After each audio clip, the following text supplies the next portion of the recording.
오늘 하나님께서 우리에게 주신 말씀 찾아보도록 하겠습니다. 창세기 42장 26절부터 38절까지 본문입니다. 네, 하나님께서 오늘 우리에게 주신 말씀은 창세기 42장 26절에서 38절 본문을 가지고 다 같이 한번 들어보도록 하겠습니다. 그들이 곡식을 나귀에 싣고 그곳을 떠났더니 한 사람이 여관에서 나귀에게 먹이를 주려고 자루를 풀고 본즉 그 돈이 자루 아귀에 있는지라. 그가 그 형제에게 말하되 내 돈을 도로 넣었도다.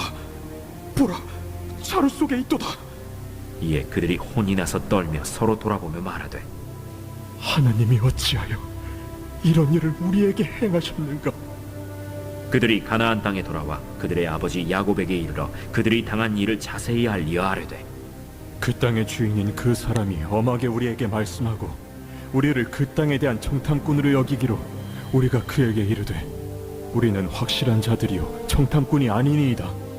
우리는 한 아버지의 아들 12형제로서 하나는 없어지고 막내는 오늘 우리 아버지와 함께 가나안 땅에 있나이다 하였더니 그 땅의 주인인 그 사람이 우리에게 이르되 내가 이같이 하여 너희가 확실한 자들임을 알리니 너희 형제 중에 하나를 내게 두고 양식을 가지고 가서 너희 집안의 굶주림을 구하고 너희 막내 아우를 내게로 데려오라. 그러면 너희가 청탐꾼이 아니요 확실한 자들임을 내가 알고 너희 형제를 너희에게 돌리리니 너희가 이 나라에서 무역하리라 하도이다. 하고 각기 자루를 쏟고 본즉 각 사람의 돈 뭉치가 그 자루 속에 있는지라. 그들과 그들의 아버지가 돈 뭉치를 보고 다 두려워하더니 그들의 아버지 야곱이 그들에게 이르되 너희가 나에게 내 자식들을 잃게 하도다. 요셉도 없어졌고 시므온도 없어졌거니 베냐민을 또 빼앗아 가고자 하니 이는 다 나를 해롭게 하기로다. 르우벤이 그의 아버지에게 말하여 이르되 내가 그를 아버지께로 데리고 오지 아니하거든 내 두 아들을 죽이소서. 그를 내 손에 맡기소서. 내가 그를 아버지께로 데리고 돌아오리이다. 내 아들은 너희와 함께 내려가지 못하리니 그의 형은 죽고 그만 남았음이라.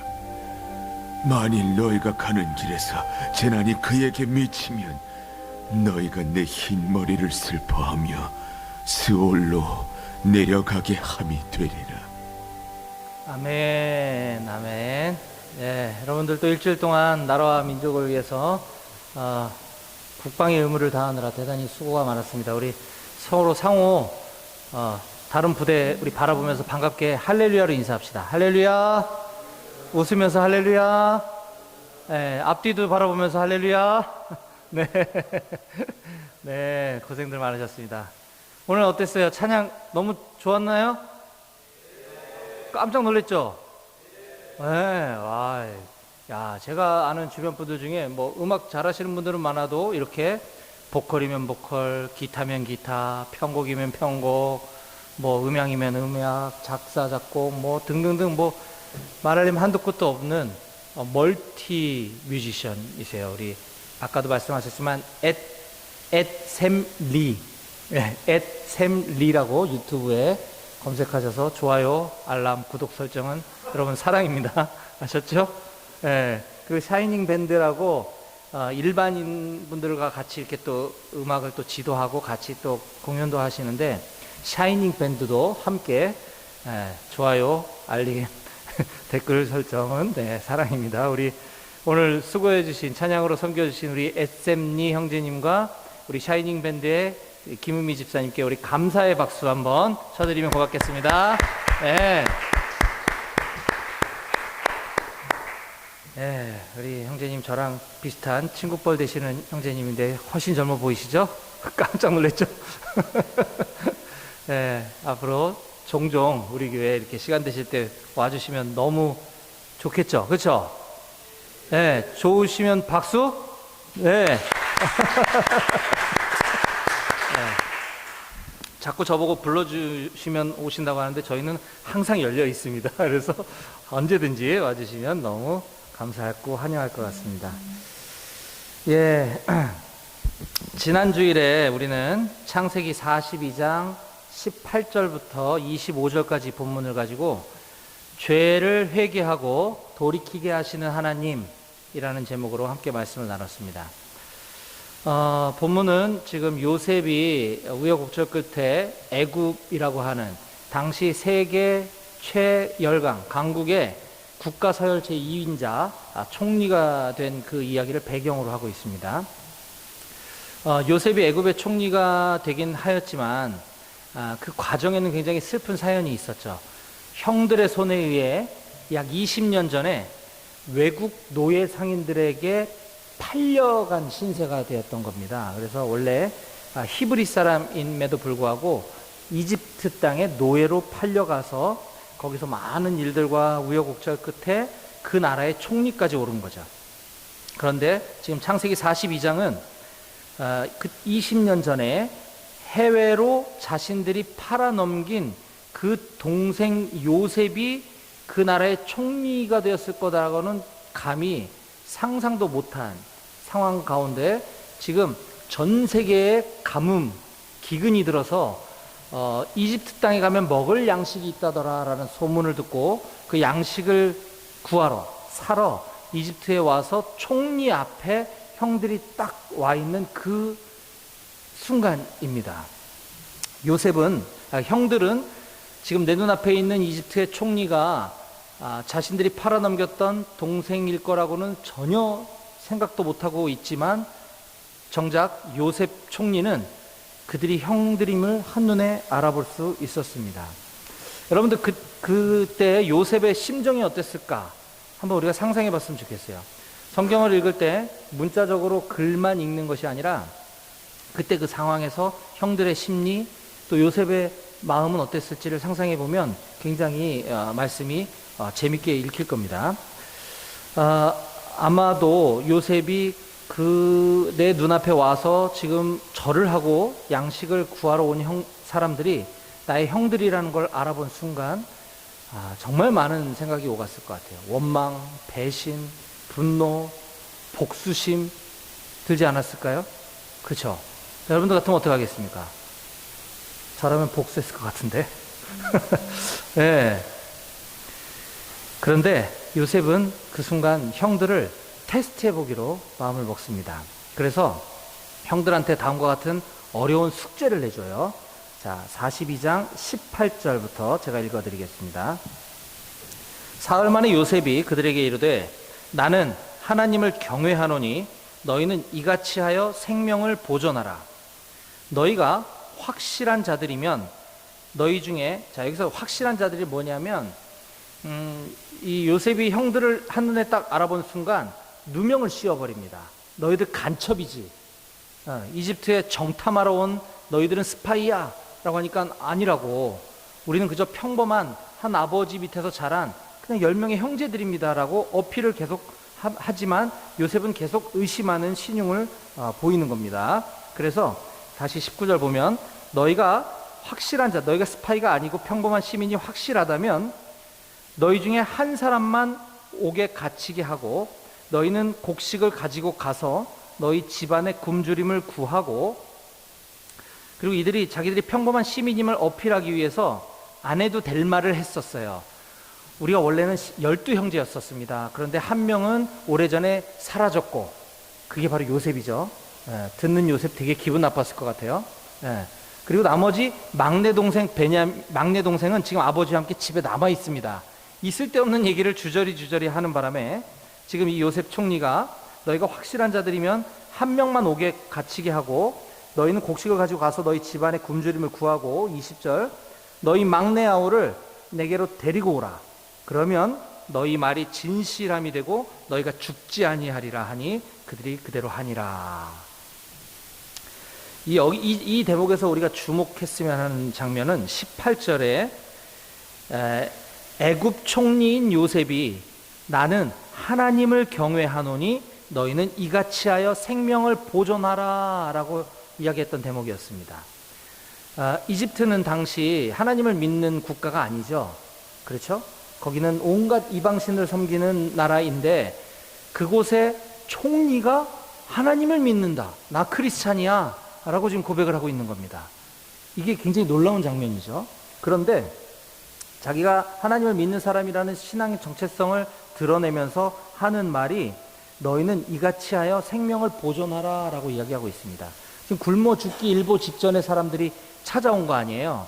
그래서 내가 하나님 믿는 사람인데 알았어, 오케이, 너네 일단 스파이지만 일단 먹을 양식 가지고 가서 너희 목숨을 부지해라. 대신에 스파이라는 것들을 벗기 전까지는 한 명은 여기 있어야 돼 라고 지금 얘기하고 있는 것이죠. 이처럼 우리도 선한 일에는 우리가 하나님을 믿는 사람임을 당당히 드러내며 살아갔으면 좋겠다라고 했습니다. 아멘이시죠? 예. 그런데 어찌어찌 하다가 내가 선하지 못한 일에 관계되어 있거나 연루되어 있을 때에는 하나님 믿는 사람임을 드러내지 않았으면 좋겠다. 예, 물론 선하지 않은 일에 연루돼서는 안 되겠죠. 나쁜 일, 우리 학교에서 욕도 잘하고 막 후배들 괴롭히고 이러면서 나 크리스찬이야, 우리 주일날 교회 가자 이러면 안 되겠죠. 그렇다고 크리스찬임을 숨기며 살아가자라는 게 본질이 아니라 나쁘게 살면 안 된다. 우린 착하게 살아야 되는 사람이다. 그리고 우리가 선한 일을 할 때에는 반드시 그리스도인임을 드러내자라고 나눴습니다. 자, 그렇게 애굽에 먹을 양식을 구하러 갔던 형제들이 이제 그 나라의 총리로부터 간첩으로 몰리게 되자 지금 큰 난관에 봉착하게 되었죠. 그런데 바로 그때, 바로 그 순간에 그들이 과거 20년 전에 저질렀던 엄청난 죄가 갑자기 생각이 났습니다. 그들은 동생을 팔고 마치 아무 일도 없었다는 듯이 그냥 일상을 살았어요. 단 한 번도 요셉을 판 것을 후회했다 또는 회개했다라는 표현이 성경에 단 한 번도 등장하지 않는데 지금 이 찰나에 요셉 총리로부터 간첩으로 의심받고 있는 바로 그 순간에 그들이 이렇게 이야기합니다. 21절, 그들이 서로 말하되 우리가 아우의 일로 말미암아 범죄하였도다. 이 20년 전에 지금 사건을 느닷없이 지금 회상을 하는 거예요. 그가, 우리 동생 요셉이 우리에게 살려달라고 애걸할 때에 그 마음의 괴로움을 보고도 우리는 듣지 아니하였었다. 그 괴로움이 지금 우리에게 이렇게 임하는구나 라고 그때 그 장면을 떠올리며 후회하고 있는 장면입니다. 이들과 요셉, 애굽 총리인 요셉과의 지금까지의 모든 대화는 중간에 통역이 있었어요. 이집트 총리는 이집트 사람이니까 당연히 이집트 말을 쓸 거라고 생각했겠죠. 이 형제들은 히브리 사람이니까 히브리 말을 썼겠죠.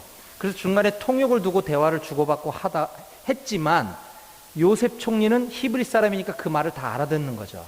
그렇죠? 그래서 지금 자기들끼리 히브리 말로 하고 있는 이 대화를 총리는 못 알아들을 줄 알았지만 다 알아듣고 있었던 거예요.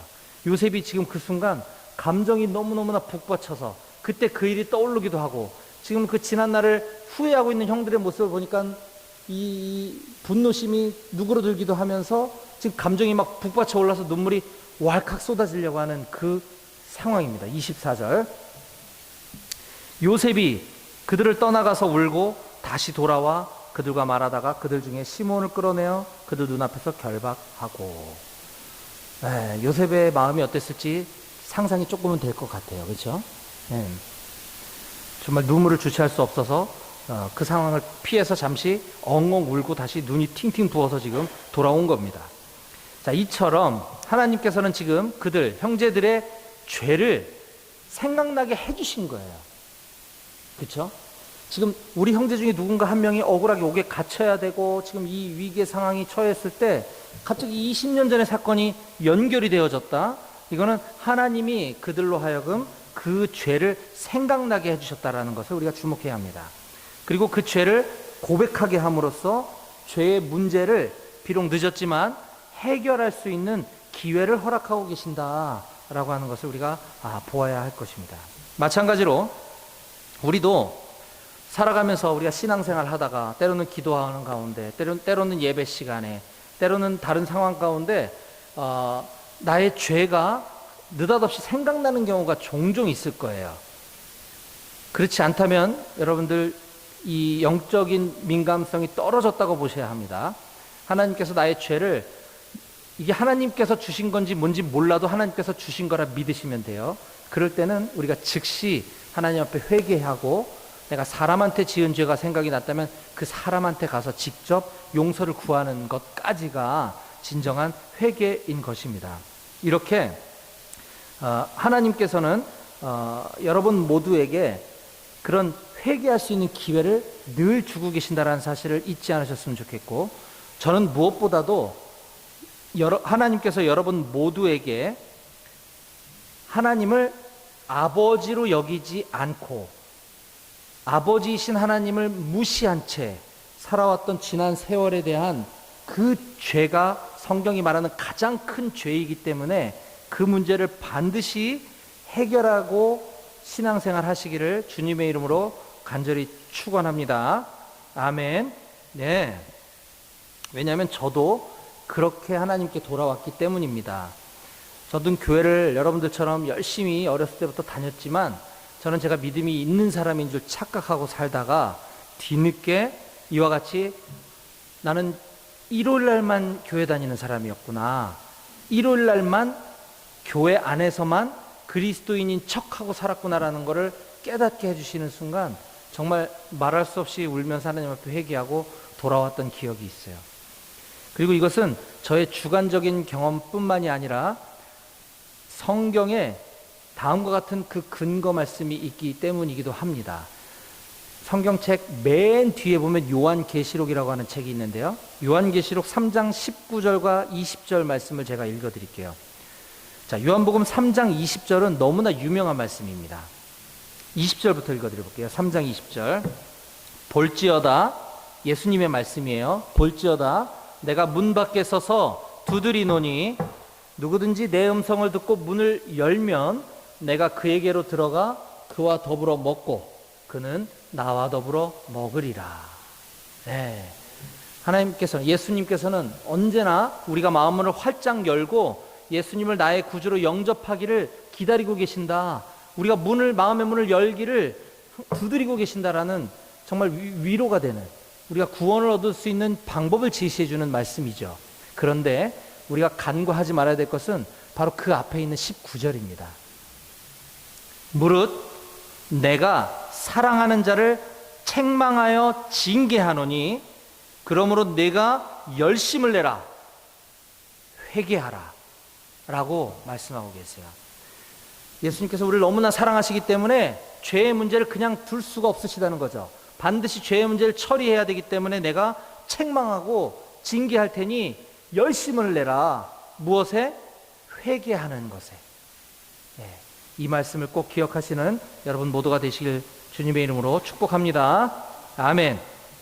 네, 이제 오늘 계속 이어지는 창세기 연속 강해 설교, 오늘은 89번째 시간으로서 오늘 본문, 강해 설교 본문 순서에 따라 오늘은 창세기 42장 26절에서 38절 말씀을 가지고 두려움과, 여기 제목 바꿔주실래요? 두려움과 원망 대신 하나님을 바라보자 라는 제목으로 오늘 우리에게 주신 말씀을 증거하도록 하겠습니다. 앞에 띄워져 있죠?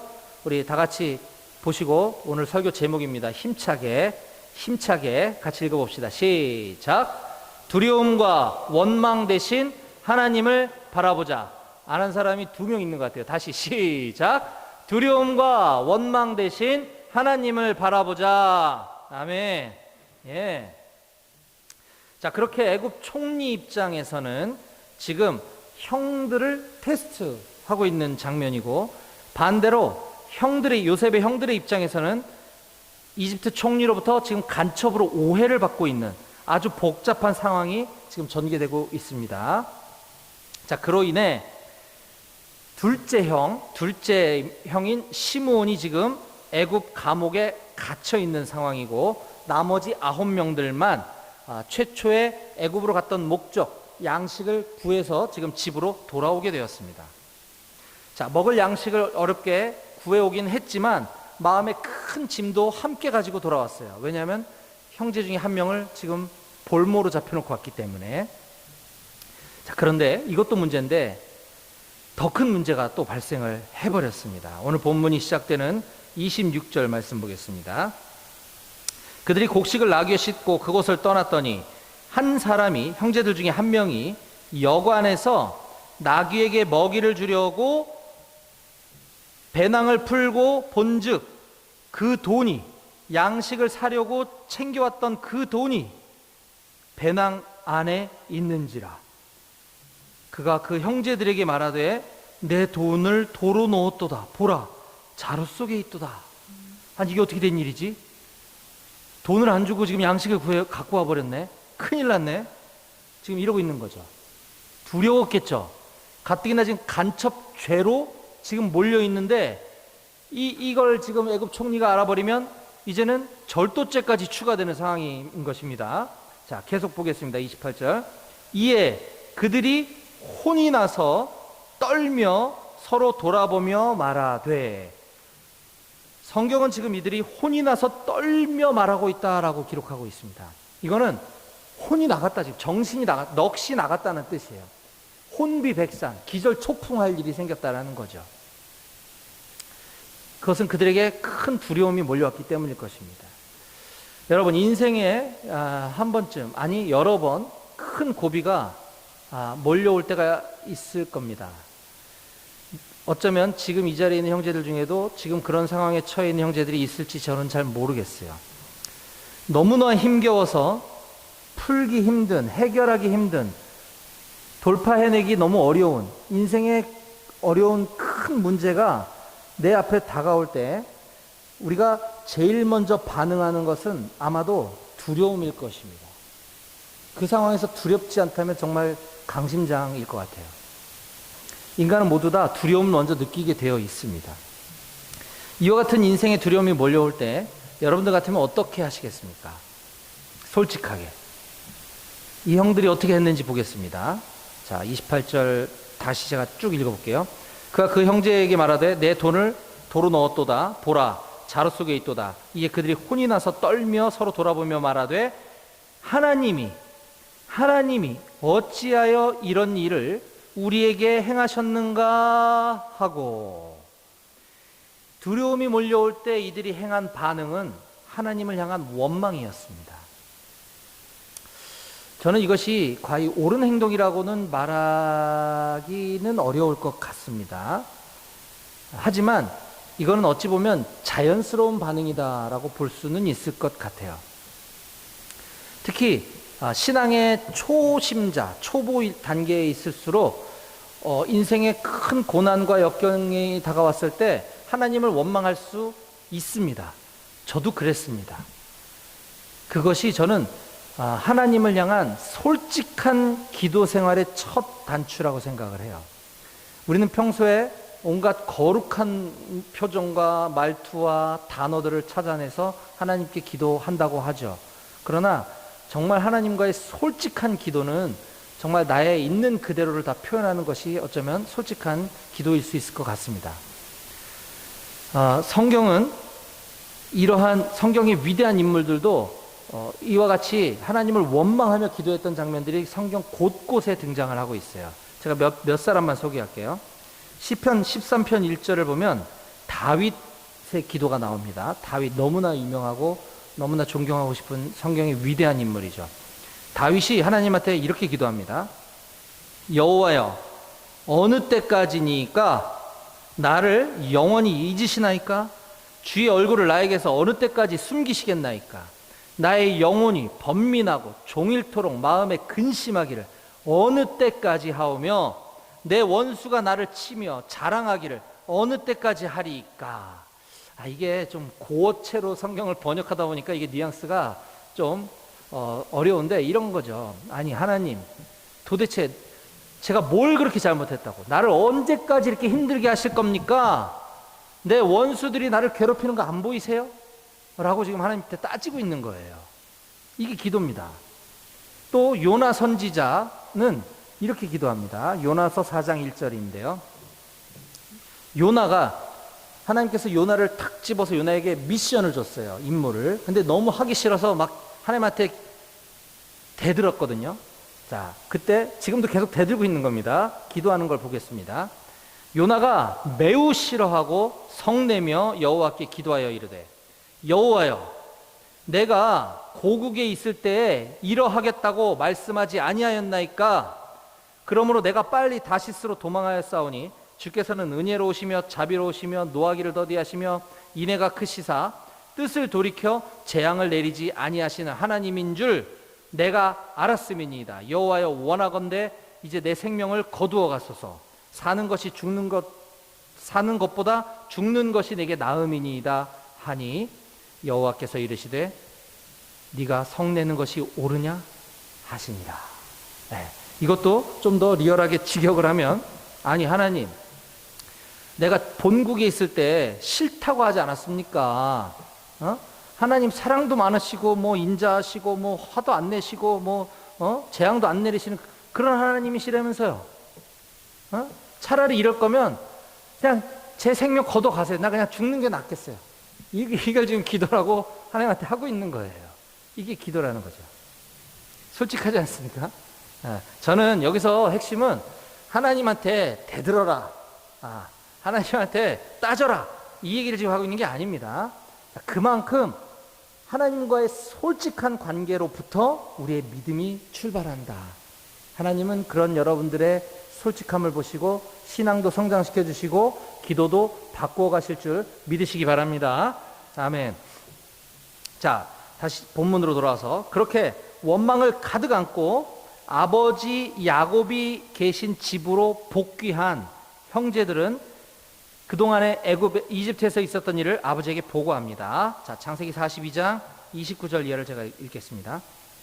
그들이 가나안 땅 집으로 돌아와 그들의 아버지 야곱에게 이르러 그들이 애굽에서 당한 일을 자세히 알리어 아뢰되 그 땅의 주인인 그 사람이 그 땅 애굽 이집트의 주인 총리인 그 요셉이라고 하는 그 요셉은 모르는 상황이죠. 참 그 땅 이집트의 총리가 엄하게 우리에게 말씀하고 우리를 그 땅에 대한 정탐꾼 스파이 간첩으로 여기기로 우리가 그에게 이르되 우리는 확실한 자들이요 정탐꾼이 아니라고 얘기했어요. 아버님 우리는 한 아버지의 아들 12형제로서 하나는 없어지고 막내는 오늘 우리 아버지와 함께 가나안 땅에 있다고 이야기했더니 그 땅의 주인 이집트 총리가 우리에게 이르되 내가 이같이 하여 너희가 확실한 자들 간첩이 아니라는 사실을 이렇게 하면 인정할 테니 너희 형제 중에 한 명을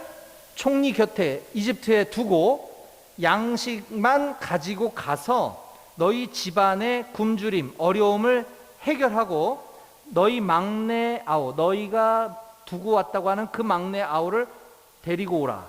그렇게 하면 너희가 간첩이 아니고 확실한 민간인, 평범한 시민임을 내가 인정하고 여기 맡겨두었던 너희 형제를 돌려보내 줄 테니 너희가 이 나라에서 무역도 하고 자유롭게 상거래도 할 수 있게 해주겠다라고 이야기했어요. 아버지라고 보고를 하고 있는 겁니다.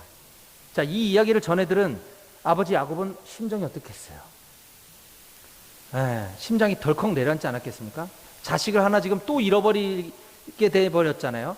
지금 한 명은 거기 잡혀 있고 지금 막내를 보내면 얘가 잘못되면 둘 다 잃을 수도 있고 지금 큰일 났습니다. 그런데 엎친 데 덮친 격으로 또 다른 문제가 또 발생을 합니다.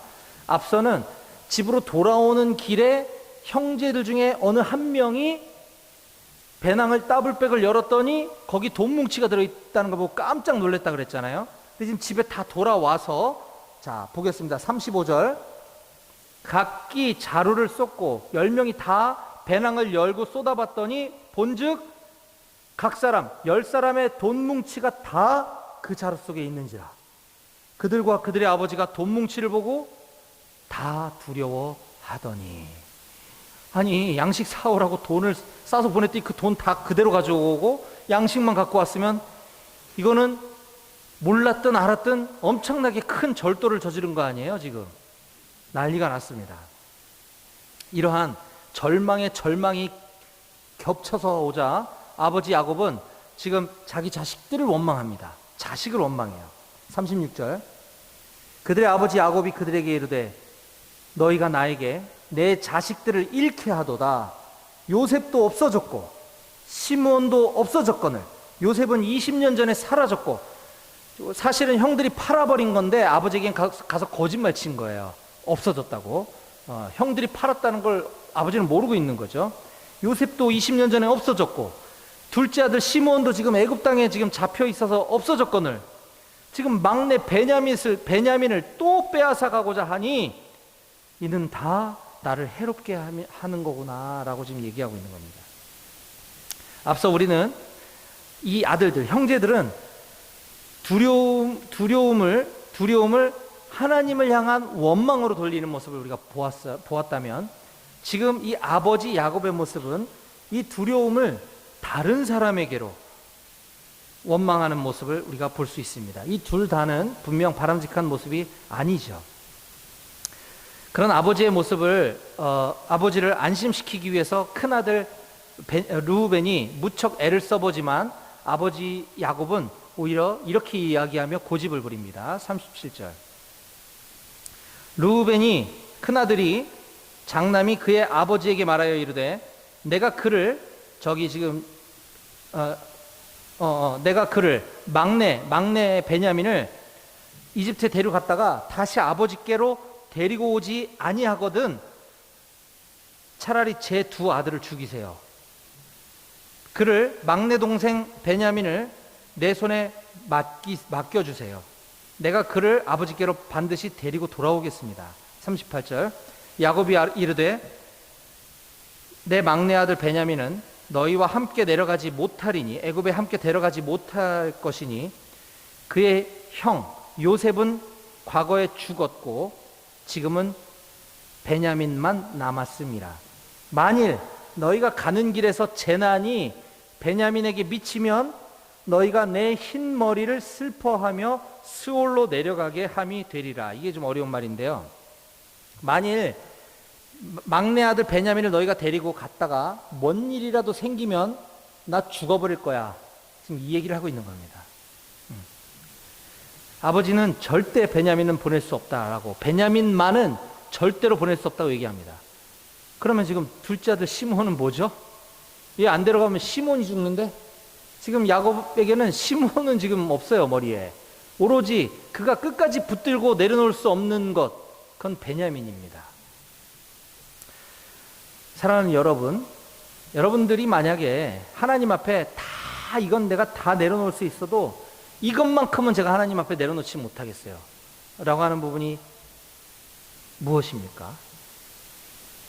우리가 하나님 앞에 그것 또한 내려놓을 수 있을 때 그때야 비로소 참된 믿음이 시작되는 줄 믿으시기 바랍니다. 네, 하나님 그렇게 야비하게 다 빼앗아 가시는 분이 아니에요. 우리의 믿음을 성장시키기 위해서 테스트하시는 것 뿐인 거죠. 자, 오늘 말씀을 정리하겠습니다. 우리는 오늘 두려움과 원망 대신 하나님을 바라보자 라는 제목으로 말씀을 함께 나눴습니다. 저에게도 인생의 큰 고비와 위기가 몰려왔던 시간들이 있었습니다. 이걸 얘기하려면 너무 길지만 정말 두려웠습니다. 그때 당시에는 처자식 그리고 노모 질병도 있으시고 연세도 많으신 어머님까지 6식구를 부양해야 되는 저에게 직장을 잃어버리고 신용불량이 되고 정말 인생이 암담하고 소망도 없고 정말 끔찍했던 순간들이 있어요. 너무너무나 두려웠습니다. 그때 저도 하나님을 막 원망했던 적이 있어요. 하나님 도대체 저한테 왜 이러십니까? 제가 뭘 그렇게 잘못했다고, 이게 뭡니까? 제 인생이 이게 뭡니까? 라고 막 하나님을 원망했었어요. 근데 지금 돌아보니 그때 하나님이 저를 만나주셨고 제가 하나님을 뜨겁게 경험할 수 있었던 계기가 되었던 것 같아요. 그로부터 제 인생이 180도로 바뀌게 되었고 제가 그토록 두려워했던 저의 삶의 문제는 어느덧 돌아보니 다 해결된 것을 알게 되었습니다. 인생의 어둡고 막막한 절망의 순간에 인생에 풀리지 않는 어려움이 몰아칠 때 비록 지금은 여러분들이 실감이 나지 않더라도 언젠가 이런 일을 맞닥뜨리게 된다면 다른 방법이나 다른 곳을 찾아 헤매지 마시고 간절하게 하나님을 찾고 하나님께 여러분들의 솔직한 심정을 다 아뢰는 기도를 드리시라고 말씀드리고 싶습니다. 또한 창세기 본문 속 애굽 총리인 요셉은 형들을 죽이거나 멸하려는 의도가 전혀 없었습니다. 요셉은 오히려 20년 전에 자기를 죽이려고 했던 그 형들을 여전히 가족으로 여기고 형들로 여기고 있습니다. 그래서 그들이 자신들의 잘못을 스스로 깨닫고 뉘우치고 회개하도록 기회를 주고 기다리고 있습니다. 마찬가지로 온 우주 만물을 창조하신 전지전능한 하나님께서는 저와 여러분들, 우리의 죄에도 불구하고 우리를 당신의 자녀로 삼아주셨습니다. 하나뿐인 독생자 아들 예수 그리스도를 저와 여러분들을 위해, 우리의 죄를 위해 십자가 사형틀에 대신 내어주실 정도로 끝없이 끝까지 우리를 사랑하셨습니다. 그렇게까지 하면서 우리가 그렇게까지 하신 하나님을 우리가 외면하면서 살아왔던 삶을 스스로 깨닫고 뉘우치고 회개하고 아버지 하나님께로 돌아올 기회를 주고 기다리고 계신다는 사실을 꼭 깨달으시기 바랍니다. 그러므로 우리에게 어떠한 삶의 고난과 역경이 찾아온다 하더라도 그 고난과 시련 앞에서 하나님을 원망하거나 사람을 원망하는 대신, 불평하는 대신 그 일을 허락하신 하나님의 선하시고 기뻐하시고 온전하신 뜻이 무엇인지 깨닫고 그것을 신뢰하며 살아가는 저와 여러분들이 다 되시기를 주님의 이름으로 간절히 축원합니다. 아멘. 기도드리시겠습니다.